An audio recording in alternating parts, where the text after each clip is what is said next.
तो चलिए शुरू करते हैं नया बैच यूजीसी नेट भूगोल विषय में। जो एग्ज़ाम कंडक्ट होता है उसके लिए आज हमारा नया बैच शुरू होने जा रहा है। तो बात करते हैं यूजीसी नेट के बारे में। तो एग्ज़ाम जनरली जो फेमस है यूजीसी नेट जेआरएफ नाम से कंडक्ट कराया जाता है यूजीसी के द्वारा। यूजीसी यानी कि यूनिवर्सिटी ग्रांट कमीशन। और एग्ज़ाम होता है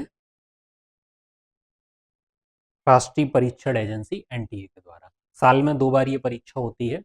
अब साल में 2 बार होने वाली इस परीक्षा का उद्देश्य है योग्य शिक्षकों और शोधकर्ताओं का चयन करना। योग्य शिक्षक तो पहला इसका जो उद्देश्य है कि जो परीक्षार्थी है वो असिस्टेंट प्रोफेसर बनने के योग्य है या नहीं। अगर आप नेट क्वालिफाई करते हैं then you are eligible for the post of assistant professor. और इसी में जो सेकंड पार्ट है वो है जेआरएफ का। जेआरएफ अवार्ड होती है, आप शोधकर्ता के रूप में यूनिवर्सिटी ग्रांट कमीशन के द्वारा पहचाने जाते हैं। और यूजीसी के बाद यूजीसी के तरफ से आपको एक स्टाइपेंड मिलता है रिसर्च करने के लिए। जेआरएफ फेलोशिप प्राप्त होती है। हमने बात की इस एग्जाम के दो मुख्य पहलू हैं। पहला पहलू है नेट और दूसरा है जेआरएफ। नेट अगर आपने पास कर लिया, क्वालिफाई कर लिया, तो आप सहायक प्राध्यापक के तौर पर, सहायक प्रोफेसर के तौर पर काम करने के लिए एलिजिबल है किसी भी यूनिवर्सिटी या कॉलेज में। दूसरा जेआरएफ। जेआरएफ अगर आपको अवार्ड होता है तो आप जब भी रिसर्च करेंगे, पीएचडी करेंगे, तो यूजीसी की तरफ से आपको एक फेलोशिप प्राप्त होती है। नेट एग्जाम क्वालिफाई करने के लिए आपने नेट एग्जाम क्वालिफाई किया, आपको नेट का सर्टिफिकेट मिल जाएगा। नेट सर्टिफिकेट मिलने का मतलब हो गया आप असिस्टेंट प्रोफेसर के लिए एलिजिबल हैं। अब इसी में जो टॉप 6% कैंडिडेट होते हैं, लगभग 6% के आसपास रखे जाते हैं, जो टॉप 6% है उन्हें नेट के साथ साथ जेआरएफ भी अवार्ड होता है। जेआरएफ का मतलब हो गया अब यूनिवर्सिटी ग्रांट कमीशन की तरफ से आपको हर महीने एक निश्चित फेलोशिप प्राप्त होगी शोध करने के एवज में, यानी कि पीएचडी के एवज में। अब बात करते हैं योग्यता की। तो योग्यता, इसमें योग्यता के लिए जरूरी है कि आपके पास एक स्नातकोत्तर या मास्टर्स की डिग्री होनी चाहिए। मास्टर्स की डिग्री होनी चाहिए, उसमें न्यूनतम 55% अंक होने चाहिए, जिसमें कुछ कैटेगरीज को 5% का लाभ भी मिलता है। और इसमें स्नातकोत्तर के जो अंतिम वर्ष के या लास्ट सेमेस्टर के स्टूडेंट्स हैं वो भी आवेदन कर सकते हैं। परीक्षा पैटर्न की बात करें तो 2 पेपर होते हैं। पेपर 1 सामान्य बोलते हैं और पेपर 2 सब्जेक्ट स्पेसिफिक। पेपर 1 में 50 क्वेश्चन आते हैं 100 मार्क्स के, और पेपर 2 में 100 क्वेश्चन आते हैं 200 मार्क्स के। कुल 150 पेपर हैं, कुल 150 प्रश्न है, 150 प्रश्न 300 नंबर के होते हैं। इन दोनों पेपर को करने के लिए जो टोटल टाइम मिलता है वो मिलता है 3 घंटे का। एमसीक्यू टाइप के पूरे 150 क्वेश्चन आते हैं, जिसमें कोई भी नेगेटिव मार्किंग नहीं होती। अब बात करते हैं पाठ्यक्रम की संरचना की। तो इसमें पेपर 1 सभी सब्जेक्ट्स के लिए सेम होता है, यानी कि जो पेपर 1 है वो आप किसी भी सब्जेक्ट से अगर यूजीसी का एग्जाम दे रहे हैं, नेट एग्जाम दे रहे हैं, तो सेम पेपर आएगा। इसका ये जो सिलेबस है इसमें शिक्षण अभिवृत्ति, शोध अभिवृत्ति, पठन बोध, संचार, तार्किक तर्क, डेटा व्याख्या, सूचना प्रौद्योगिकी, लोक विकास एवं पर्यावरण, उच्च शिक्षा प्रणाली, शासन, राज्य व्यवस्था एवं प्रशासन, ये जो टॉपिक्स हैं इनमें से 50 क्वेश्चन आएंगे पेपर 1 में, जो कि हर सब्जेक्ट के लिए सेम रहता है। अब जो पेपर 2 होता है वो आपके चयनित विषय का होता है। जिस विषय से आपने मास्टर्स किया है, एमए किया है, उसी विषय से ये सेकंड पेपर आता है। जैसे हम भूगोल के लिए ये बैच स्टार्ट करने जा रहे हैं, तो जिनका स्नातकोत्तर में भूगोल विषय है उनका सेकंड पेपर भूगोल का होगा। इसमें यूजीसी 83 सब्जेक्ट्स में एग्जाम कंडक्ट कराती है, तो जिनका विवरण यूजीसी की वेबसाइट पर दिया हुआ है तो उसमें नहीं जाते हैं, हम बात करते हैं भूगोल की। पहले उससे पहले बात कर लें कि एग्जाम के लिए क्या क्या इंपॉर्टेंट चीज़ें हैं। तो पहला तो जरूरी है कि आप सिलेबस को समझें। सिलेबस क्या है? एक नीड दी जाती है कि जो एग्जाम कंडक्ट कराने वाली एजेंसी है वो आप में क्या चाहती है, तो वो एक तरीके से सिलेबस में दिया जाता है। तो जरूरी है किसी भी एग्जाम को दे रहे हैं तो पहले सिलेबस के बारे में जानें। सिलेबस आधिकारिक वेबसाइट से देख सकते हैं, हमारी वेबसाइट पे भी उपलब्ध हैं। दूसरा, अब अगर आप यूजीसी का ये नेट एग्जाम देने जा रहे हैं तो जरूरी है जो पिछले प्रश्न पत्र हैं, पिछले 5 साल के, 10 साल के, उन पेपर्स को सॉल्व करें। उनसे क्या होता है, एक आइडिया मिल जाता है कि किस तरीके का पेपर आता है, किस तरीके के क्वेश्चन आते हैं। तो आप उन्हें लगाते हैं तो पिछले वर्षों के प्रश्न पत्र और मॉक टेस्ट देते हैं तो एक रिदम बना रहता है, किस तरीके के क्वेश्चन आ रहे हैं, आप उन्हें पढ़ रहे हैं, जो आप पढ़ रहे हैं उसी में से क्वेश्चंस आ रहे हैं, आप उन्हें सॉल्व कर पा रहे हैं या नहीं कर पा रहे हैं। तो उससे एक आपकी तैयारी किस दिशा में जा रही है उसका एक अंदाजा मिलता है आपको। दूसरा, आप नोट्स बनाइए। नोट्स से क्या होता है, आपने कोई चीज़ पढ़ी, आपने उसे संक्षिप्त में कहीं पर लिख लिया।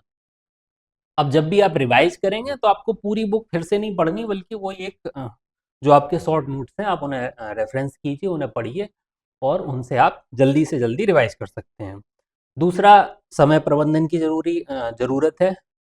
डेली अभ्यास करेंगे क्वेश्चंस का, डेली पढ़ेंगे तो कई सारे क्वेश्चंस ऐसे होते हैं, जैसे सेकंड पेपर में पूछे जाते हैं बुक्स के नाम, ठीक है, कि ये वाली बुक किस राइटर ने लिखी है, ये वाली बुक किस ईयर में पब्लिश हुई। तो इस तरीके के क्वेश्चन क्या होता है, जब आंखों के सामने से गुजरते रहते हैं, आप बार बार उन्हें देखते हैं तो उन्हें सॉल्व करना काफ़ी आसान हो जाता है, क्योंकि एक बार में बैठ के आप सारी किताबें और उनके राइटर और उनकी ईयर नहीं रट सकते। पर डेली डेली अगर वो आंखों के आगे से निकलते रहते हैं तो काफ़ी आसान हो जाता है। अब बात करते हैं भूगोल यानी कि ज्योग्राफी के पेपर 2 की। पेपर 2 का सिलेबस क्या है, 10 यूनिट में बटा हुआ है सिलेबस, ठीक है। पहला यूनिट है भूआकृति विज्ञान, दूसरा जलवायु विज्ञान, समुद्र विज्ञान, पर्यावरण भूगोल। तो ये 4 हो गए आपके फिजिकल ज्योग्राफी से। इसके बाद जनसंख्या एवं अधिवास भूगोल, आर्थिक गतिविधि एवं क्षेत्रीय विकास का भूगोल, सांस्कृतिक, सामाजिक एवं राजनीतिक भूगोल, भौगोलिक चिंतन और भौगोलिक तकनीकियां। तो यहाँ पर ये जो 4 टॉपिक हो गए, ये हो गए आपके मानव भूगोल के। लास्ट में ये जो 2 यूनिट्स हैं, 9वीं यूनिट है जो आप बीए या एमए के टाइम पर जो प्रैक्टिकल देते हैं, उस प्रैक्टिकल ज्योग्राफी से रिलेटेड जो भूगोल की तकनीकी हैं, मैप, ठीक है, तो उन तकनीकों से संबंधित प्रश्न इस 9वीं यूनिट में है। और 10वीं यूनिट स्पेसिफिक रखी गई है भारत का भूगोल, यानी कि यहाँ से यहाँ तक जो भी आपने ये टॉपिक्स पढ़े 1 से लेकर 8 तक, ये सारे इंडिया के स्पेसिफिक कॉन्टेक्स्ट में 10वीं यूनिट में रहेंगे, जहाँ से क्वेश्चंस पूछे जाते हैं। अब बात करते हैं कि भूगोल है क्या। भूगोल की शुरुआत करते हैं तो भूगोल है क्या, पहला सवाल यही आता है जब हम भूगोल पढ़ना शुरू करते हैं कि आखिर ये भूगोल है क्या। तो भूगोल पृथ्वी और उस पर मौजूद प्राकृतिक तथा मानव निर्मित तत्वों का अध्ययन है। भूगोल क्या है, पृथ्वी और इसके ऊपर प्राकृतिक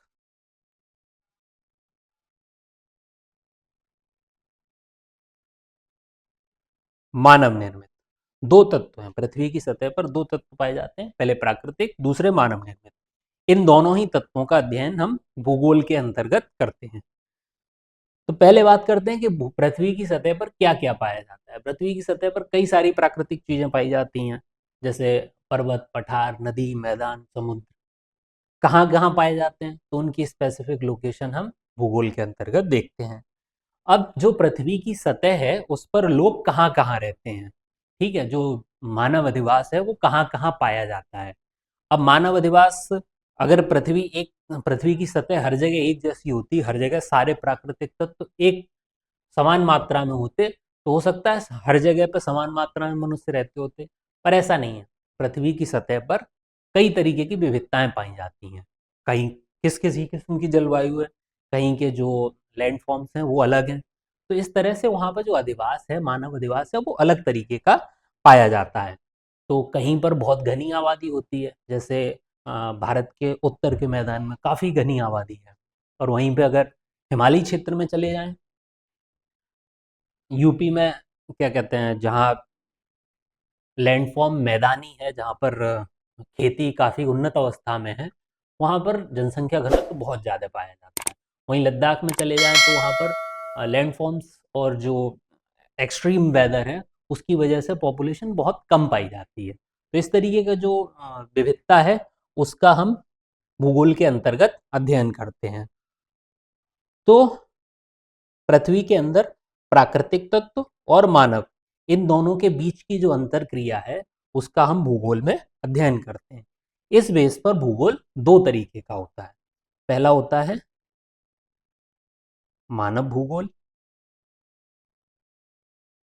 और दूसरा होता है भौतिक भूगोल।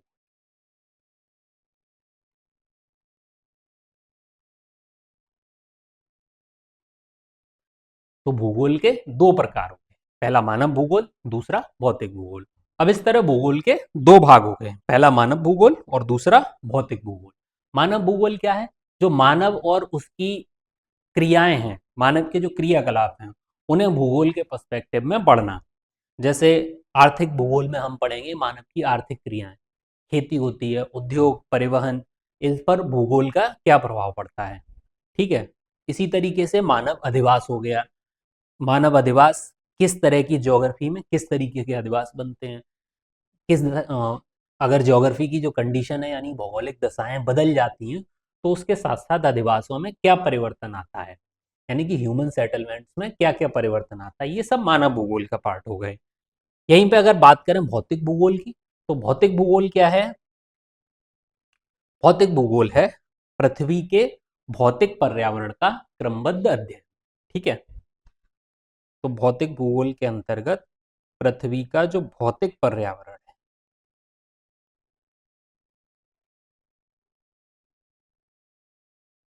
इस भौतिक पर्यावरण का हम क्रमबद्ध अध्ययन करते हैं। अब इस भौतिक पर्यावरण के कई सारे घटक होते हैं, जैसे स्थल, जल, वायु,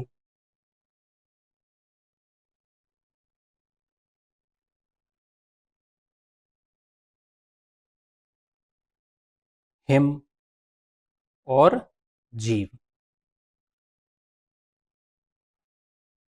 तो भौतिक पर्यावरण जो पृथ्वी का है इसके ये घटक होते हैं, स्थल मंडल, जल मंडल, वायुमंडल, हिम मंडल और जीव मंडल।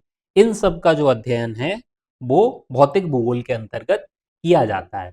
तो पृथ्वी के जो पर्यावरणीय तत्व हैं जिसमें जमीन आती है, हवा आती है, पानी आता है, जीवन आता है, इन सब का अध्ययन हम भौतिक भूगोल के अंतर्गत करते हैं। अब भौतिक भूगोल में जो ये पर्यावरणीय तत्व हैं इनका स्थानिक प्रतिरूप और स्थानिक संबंधों का अध्ययन किया जाता है। स्थानिक प्रतिरूप मतलब किसी स्थान पर जल बहुत ज्यादा है और तापमान बहुत ज्यादा है। ठीक है।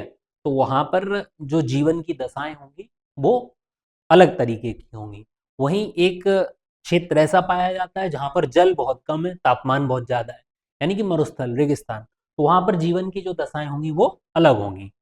तो इस तरीके से भौतिक भूगोल के अंतर्गत जो पृथ्वी के पर्यावरणीय तत्व हैं इनका अध्ययन किया जाता है। क्यों किया जाता है? क्योंकि प्रकृति में समस्त तत्व एक दूसरे से जुड़े हुए हैं। अगर किसी एक तत्व में कुछ परिवर्तन आता है तो उसका समस्त तत्वों पर जो भी घटक हैं उन सब पर प्रभाव नजर आता है। ठीक है। जैसे गर्मी बढ़ जाए तो गर्मी, तापमान बढ़ा तो उसके साथ साथ क्षेत्र में जितनी भी चीजें होती हैं उन सारी एक्टिविटीज पर फर्क पड़ता है। ठीक है।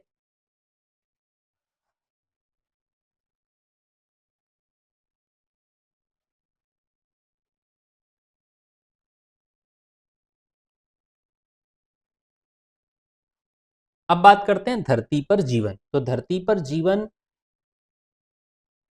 स्थल, जल और वायु, इन तीनों ही से प्रभावित होता है। तो स्थल, जल और वायु, इन तीनों के बीच में जो एरिया आता है इसे बोलते हैं जीव मंडल।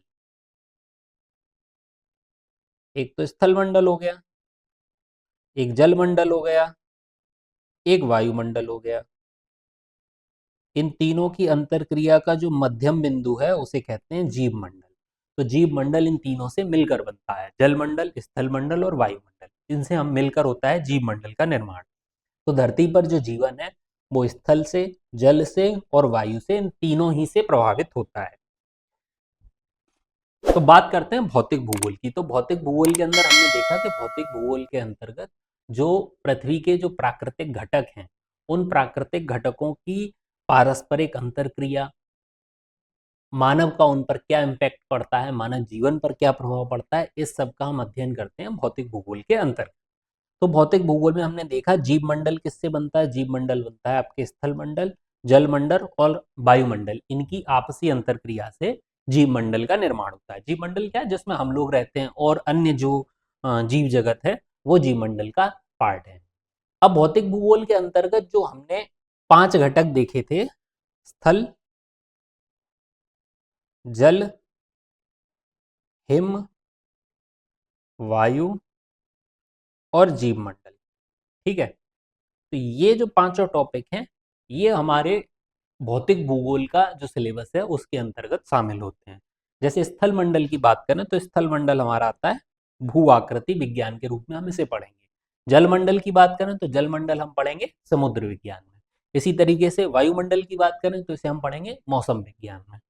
बात करें जीव मंडल की तो इसे पढ़ेंगे जैव भूगोल में, ठीक है। ये जो हिममंडल रह गया, हिममंडल हम भूआकृति विज्ञान में पढ़ेंगे, क्योंकि जो बर्फीले प्रदेश हैं जहाँ पर तापमान, ध्रुवीय प्रदेश जहाँ पर तापमान कम रहता है, जहाँ पर बर्फ पाई जाती है, इसके अतिरिक्त जो उच्च पर्वतीय क्षेत्र हैं जहाँ पर बर्फ पाई जाती है, तो उसका इम्पैक्ट भूआकृति विज्ञान पर पड़ता है और साथ ही साथ वायुमंडल पर भी पड़ता है और जलमंडल पर भी पड़ता है। तो जो हिममंडल है वो इन्हीं के बीच में कहीं ना कहीं हम इसे पूरा कवर करेंगे। तो हिममंडल में जैसे परिहिमानी प्रक्रम हुआ या हिमानी प्रक्रम हुआ, उनके बीच में जो स्थलाकृतियों पर इनका प्रभाव क्या पड़ता है, ये हम हिममंडल के रूप में देखेंगे। तो बात करते हैं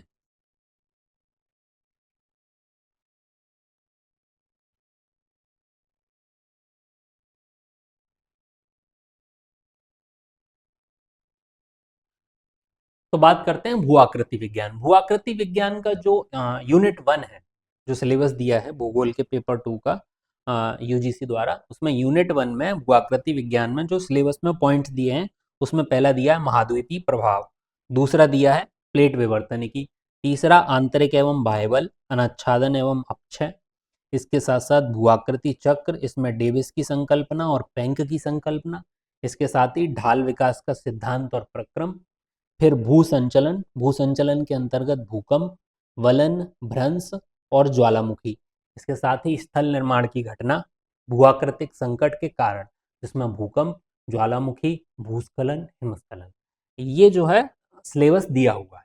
अब इस सिलेबस को कवर करने के लिए पहले हमें जो भूगोल का या भौतिक भूगोल का कॉन्सेप्चुअल बेस है उसे सुदृढ़ करना होगा। तो हम टॉपिक वाइज लेकर इसे चलेंगे और पूरा सिलेबस कवर करेंगे। आगे आने वाली लगभग 20 क्लासेस में भूआकृति विज्ञान को हम खत्म करेंगे, ठीक है, जिसमें हम जो यहाँ पर सिलेबस के पॉइंट्स दिए हैं, इन सारे पॉइंट्स को कवर करेंगे। इसके साथ ही कुछ चीज़ें जो इसमें नहीं मेंशन है पर उनसे रिलेटेड क्वेश्चंस आते हैं। जैसे इसमें मेंशन नहीं है कि पृथ्वी के निर्माण से संबंधित जो सिद्धांत दिए हैं वो इसमें कहीं पे मेंशन नहीं है, लेकिन उससे रिलेटेड क्वेश्चंस आते रहते हैं, ठीक है। तो इस तरीके से सारी चीज़ें हम आगे आने वाली 20 क्लासेस में कवर करेंगे। तो बात यहाँ पे सवाल उठता है कि हम फिजिकल ज्योग्राफी को पढ़ें क्यों।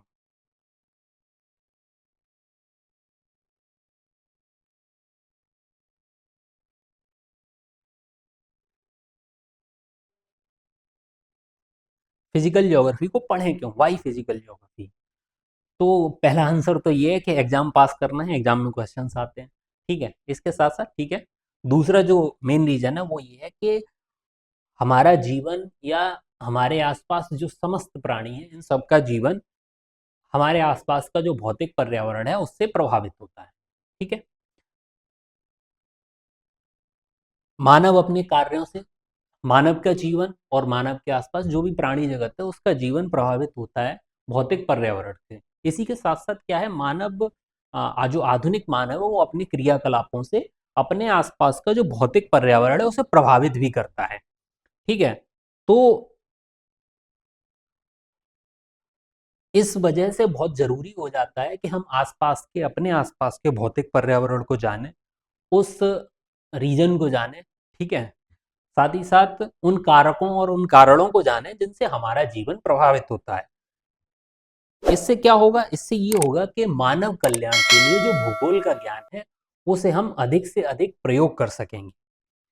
जो प्राकृतिक प्रकोप हैं उनका जो इम्पैक्ट है वो मानव जीवन पर या जीव जगत पर कम से कम किया जा सकता है भूगोल के ज्ञान का प्रयोग करके। इसी के साथ साथ जो भूआकृतिक प्रक्रम है, क्रियाविधि है, भूआकृतिक प्रक्रमों का मापन है, इनसे रिलेटेड विश्लेषण जो है वो भी भूगोल के जरिए, भौतिक भूगोल के जरिए किया जाता है, जो कि हमारे जीवन को डीपली इम्पैक्ट करता है। तो भूगोल को जो हमें पढ़ना है वो सिर्फ इसलिए नहीं पढ़ना है कि भाई एग्जाम पास करना है, वो तो एक बहुत इंपॉर्टेंट एस्पेक्ट है ही। इसके साथ साथ भूगोल का जो ज्ञान है उसे जब हम पढ़ते हैं तो हमारा जो दैनिक जीवन है उसमें हम उसे बहुत सटीक तरीके से प्रयोग कर सकते हैं। ठीक है, जो पॉलिसी मेकिंग है, गवर्नमेंट पॉलिसीज बनाती है, हाल ही में सेंसस की बहुत बड़ी एक्सरसाइज शुरू होने जा रही है। तो सेंसस क्या है, वो भी एक भूगोल का पार्ट है। सेंसस के जरिए हमें पता चलेगा कि हमारे देश में कितनी जनसंख्या है और उस जनसंख्या का जो सेटलमेंट है उसमें विविधता किस तरीके की पाई जाती है, किस क्षेत्र में कितनी पॉपुलेशन डेंसिटी है, कहीं पर बहुत ज़्यादा डेंसिटी है, कहीं पर बहुत कम डेंसिटी है, किसी क्षेत्र की जो पॉपुलेशन है उसका सामाजिक आर्थिक स्तर क्या है, ये सारे डेटा हमें जो है सेंसस से प्राप्त होंगे। तो ये भी एक भूगोल का पार्ट है। ठीक है, जब वो डेटा मिलेगा हमें पॉपुलेशन से रिलेटेड तो उस डेटा का यूज किया जाता है पॉलिसी बनाने में और पॉलिसी इम्प्लीमेंटेशन में। अगर हमें ये पता ही नहीं होगा कि हमारे पास कितने लोग हैं, कौन सा आदमी कहाँ रह रहा है, कहाँ के आदमी की कैसी दशा है, तो ना तो पॉलिसी अच्छी बनेगी ना पॉलिसी अच्छे तरीके से इम्प्लीमेंट हो सकेगी। ठीक है, तो ये सारा भूगोल का पार्ट है। तो नेक्स्ट आने वाली क्लासेस में हम फिजिकल ज्योग्राफी से शुरू करते हैं, जियोमॉर्फोलॉजी से स्टार्ट करते हुए पूरा भूगोल कवर करेंगे, पूरा भूगोल खत्म करेंगे।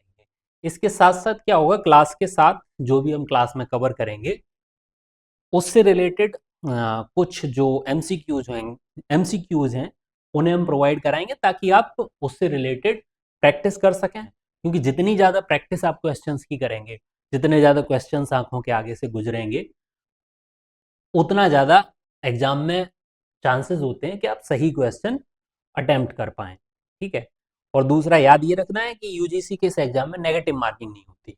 तो जितने 150 क्वेश्चंस आएंगे उसमें से पूरे के पूरे 150 सॉल्व करने हैं। ठीक है, एक भी छोड़ना नहीं है। तो आज की इस क्लास में हमने बात की कि ये यूजीसी का एग्जाम है क्या, क्यों होता है कंडक्ट, ठीक है, और उसके साथ साथ इस एग्जाम की रिक्वायरमेंट्स क्या है। तो हम आने वाले टाइम में ये जो भूगोल विषय है इसका पेपर 2 पूरा कवर करेंगे। पेपर 1 की भी क्लासेस जिन स्टूडेंट्स ने पेपर 1 ज्वाइन किया है तो उसकी क्लासेस भी साथ में आपको मिलेंगी। तो इसके साथ साथ हम आपको कुछ मटेरियल जहाँ पे ज़रूरत होगी वैसा मटेरियल प्रोवाइड कराएंगे। उसके साथ साथ क्वेश्चन बैंक प्रोवाइड कराएंगे। डेली चैप्टर के साथ साथ जो भी टॉपिक है उससे रिलेटेड क्वेश्चंस जो आपको मिलेंगे, क्वेश्चन सॉल्व करते रहते हैं। तो एक रिदम बना रहता है कि आपको किस तरीके के क्वेश्चंस पूछे जा रहे हैं। ठीक है ना, और उन क्वेश्चंस को किस तरीके से अटेम्प्ट करना है। हम जो कंटेंट पढ़ रहे हैं उसमें वो क्वेश्चंस आ रहे हैं या नहीं आ रहे हैं। पता चला हम 4 बुक्स पढ़ रहे हैं पर एग्जाम में कहीं और से क्वेश्चन पूछा जा रहा है। ठीक है, तो इस तरीके से हम लोगों को अपडेट भी रहना है कि किस तरीके के क्वेश्चंस एग्जाम जो भी यूजीसी के द्वारा पूछे जा रहे हैं तो उन क्वेश्चंस को हम अटेम्प्ट करें सही से।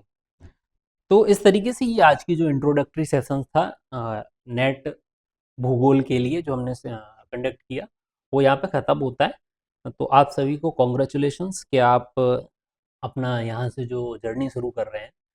शुभकामनाएं आप सभी को कि आप अपना ये एग्ज़ाम अच्छे से क्लियर करें, सभी लोग जेआरएफ में पहुँचें।